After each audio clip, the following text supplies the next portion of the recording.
مثال کے طور پر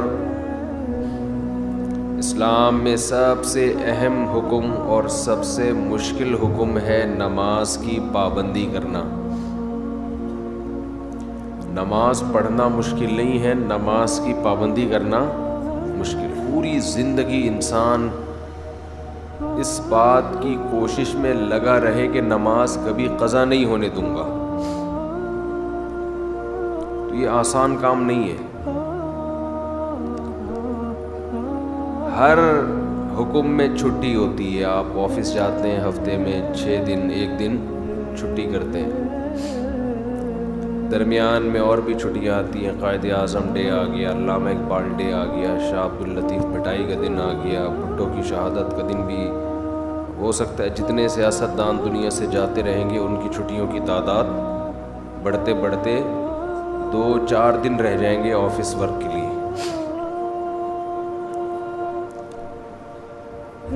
تو ہر کام میں چھٹی ہوتی ہے،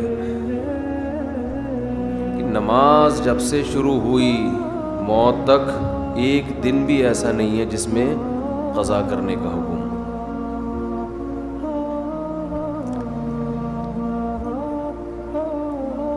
تو اتنی پابندی جب کسی حکم کی ہوتی ہے تو انسان بعض دفعہ تھکنے لگتا ہے، پھر اس میں جماعت کی پابندی کرنا۔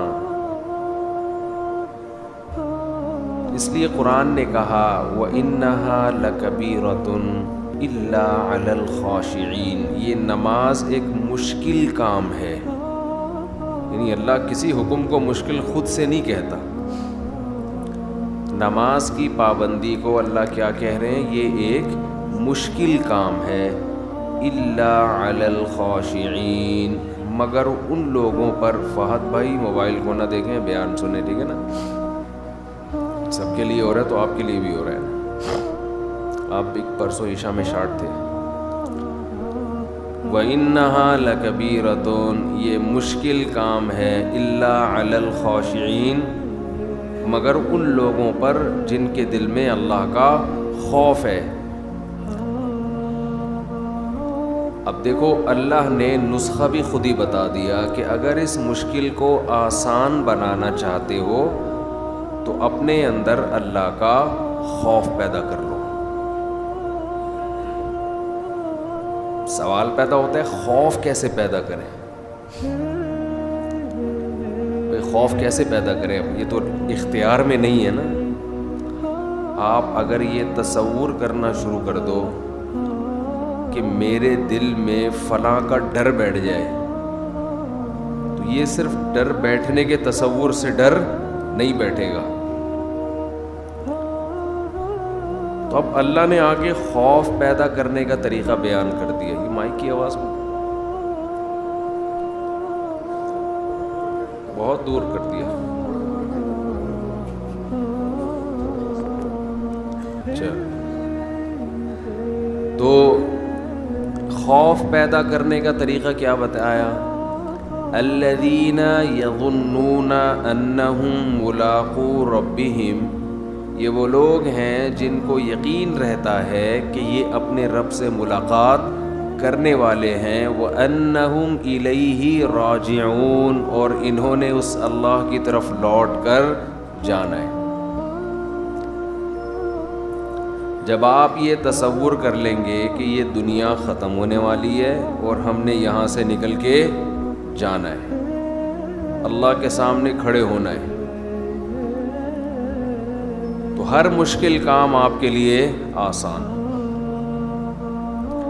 میں عجیب بات بتاؤں، اسلام میں ہر بیماری کا یہی علاج، ہر پریشانی کا بھی یہی علاج، ہر ٹینشن کا بھی یہی علاج، ہر مشکل کام کا بھی یہی علاج۔ وہ کیا علاج ہے کہ ہم نے جانا کہاں ہے؟ اللہ کے پاس۔ آپ نے بعض حکیم دیکھے ہوں گے، اب تو حکیم لوگ شارٹ ہو رہے ہیں مارکیٹوں سے، بہت کم کہیں کہیں نظر آتے ہیں۔ بعض حکیموں میں مشہور ہوتا تھا ہر بیماری کا ایک ہی چورن ہے ان کے پاس، ہر بیماری کا ایک ہی چورن۔ وہ شاید فراڈی ہوتے ہوں، لیکن اسلام میں ہر بیماری کی ایک ہی دوا ہے، اور یہ زبردست دوا ہے۔ دیکھیں اللہ تعالیٰ نے جب ہمیں کوئی غم اور پریشانی ہو تو اللہ نے اپنے نیک بندوں کی جو صفات بیان کی ہیں وہ کیا بیان کی ہیں؟ الذین اذا اصابتہم مصیبہ، انہیں جب کوئی مصیبت پہنچتی ہے، قالوا تو یہ کہتے ہیں، انا للہ، ہم اللہ کے لیے ہیں، و انا الیہ راجعون، ہم نے جانا کہاں ہے؟ اللہ کے پاس۔ مصیبتن میں تنوین ہے، تنوین۔ اگر یہ ہوتا نا المصیبہ، اس کا مطلب ہوتا کوئی خاص قسم کی جب مصیبت پہنچتی ہے تو یہ کہتے ہیں۔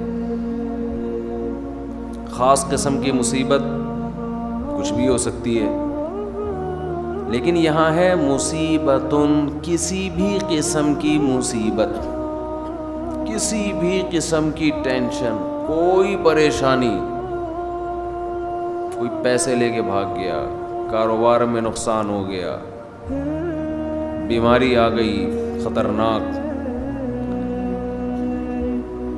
بچے نافرمان ہو گئے، ہر ٹینشن کا ان کے پاس علاج کیا ہے، ہم نے جانا کہاں ہے؟ اللہ کے پاس۔ تو یہ نیک لوگوں کی اللہ نے علامت بیان کی ہے کہ ان کے پاس ہر ٹینشن کا ایک ہی چورن ہے، ایک ہی دوا ہے کہ بھئی یہ دنیا ختم ہونے والی ہے اور ہم نے جانا کہاں ہے؟ بول لینا اللہ کے پاس۔ جب اللہ ہی کے پاس جانا ہے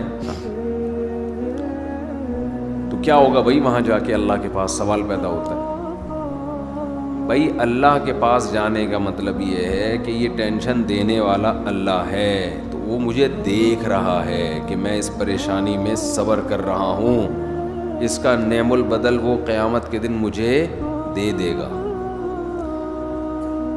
آج ہمارے ساتھ سب سے بڑا مسئلہ یہ ہے کہ جتنا قرآن آخرت کو، موت کے بعد کی زندگی کو بیان کرتا ہے، ہم اپنی نجی محفلوں میں، اپنی روز مرہ کی زندگی میں اتنا موت کا تذکرہ اور آخرت کا تذکرہ کرتے نہیں ہیں،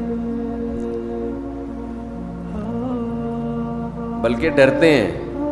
آپ زیادہ یہ باتیں شروع کر دو نا، بھائی مر جائیں گے، ختم ہو جائے گا، تو سمجھتے ہیں لوگ بیوقوف آدمی ہیں، ترقی سے روک رہے ہیں۔ جو حقیقت بیان کر رہا ہے اسے لوگ کیا کہتے ہیں؟ یہ ترقی سے روک رہا ہے، یہ حقیقت بیان کر رہا ہے۔ تو خیر میں یہ کر رہا تھا، جو کام مشکل ہو آپ نے اپنے دماغ پر مسلط کر لینا ہے کہ بھی یہ دنیا کیا ہے؟ ختم۔ اس سے آپ خوشی میں اتراؤ گے بھی نہیں، ورنہ خوشی میں بھی انسان آپے سے باہر ہو جاتا ہے۔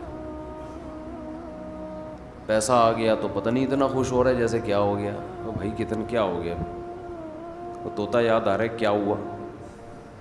ایک بولنے والا طوطا کچھ دن پہلے دیکھا، وہ بات بات پہ کہہ رہا تھا کیا ہوا، ایسے اسٹائل سے کہہ رہا تھا کیا ہوا۔ اس کو زیادہ چھیڑو نا، تنگ کرو طوطے کو، آواز مارتا تھا کیا ہوا۔ تو اگر کوئی پیسہ آ کے کوئی بہت ہی زیادہ خوش ہو گیا تو آپ نے کیا کہنا ہے؟ اس کو بولنا ہے کیا ہوا۔ ہمیشہ کے لیے تھوڑی آیا ہے، تھوڑے دن کھائے گا پیے گا ختم، بڈھا ہو جائے گا، ٹائم تھوڑی لگ رہا ہے، کوئی زیادہ ٹائم نہیں ہے بڈھے ہونے میں، خوب سمجھ لو، اور مرنے میں یہ خوش فہمی میں مبتلا نہ رہیں کہ پتہ نہیں کتنا ٹائم لگے گا۔ بہت اسپیڈ کے ساتھ، بہت تیزی کے ساتھ، تھوڑے دن رہ گئے ہیں بس انا للہ ہونے میں، کوئی زیادہ ٹائم نہیں ہے۔ جو جوان ہیں ان کے لیے بھی زیادہ ٹائم نہیں، ابھی ٹائم دیکھو ایسا، اب یوٹیوب پہ لکھ لو نا پرانی فلم کا ہیرو، اور ابھی آج دیکھ لو کیسا لگ رہا ہے۔ تو ہیرو کا یہ حال ہے تو ہم اور آپ تو ہیرو ہیں بھی نہیں۔ 1980 کا ہیرو دیکھ لو اب کیسا لگ رہا ہے آج کل، تو جب وہ ایسا لگ رہا ہے تو ہم اور آپ کیسے لگیں گے 15-20 سال کے بعد؟ ہم تو ہیرو ہے بھی نہیں، ایک تو ہم ہیرو جیسے نہیں ہیں، دوسرا ہم صحت کو اتنا مینٹین رکھ بھی نہیں سکتے جتنا وہ لوگ رکھتے ہیں۔ تو اللہ نے جہاں بھی کوئی مشکل حکم دیا، اللہ نے کیا فرمایا کہ یہ ان لوگوں پر آسان ہے جو دماغ میں یہ بات بٹھا بیٹھے ہیں کہ ہم نے جانا کہاں ہے، اللہ کے پاس۔ تو رمضان میں کچھ کام ایسے ہیں جو نبی صلی اللہ علیہ وسلم نے بہت زیادہ کیے ہیں، اور وہ کام بھی جب تک آپ کو یہ یقین نہ ہو کہ میں نے اللہ کے پاس جانا ہے، اس وقت تک وہ کام آسان ہے نہیں۔ ان میں ایک اہم ترین کام نماز کے بعد دیکھو اسلام میں جن کاموں کا بھی حکم دیا جاتا ہے نا، وہ نماز کے بعد ہیں۔ سب سے پہلے نماز ہے، شروع قرآن یہاں سے ہوتا ہے، یقیمون الصلاۃ ومما رزقناہم ینفقون۔ نیک بندوں کی علامت میں سب سے پہلی علامت نماز کو قائم کرتے ہیں، اور جو رزق ہم نے دیا یہ دوسری بڑی علامت ہے، جو رزق ہم نے انہیں دیا اس میں سے خرچ کرتے رہتے ہیں۔ ینفقون فعل مضارع ہے، جب کنٹینیو کوئی کام کیا جاتا ہے تو اس کے لیے استعمال ہوتا ہے، وہ ینفقون کنٹینیو یہ کام کرتے رہتے ہیں۔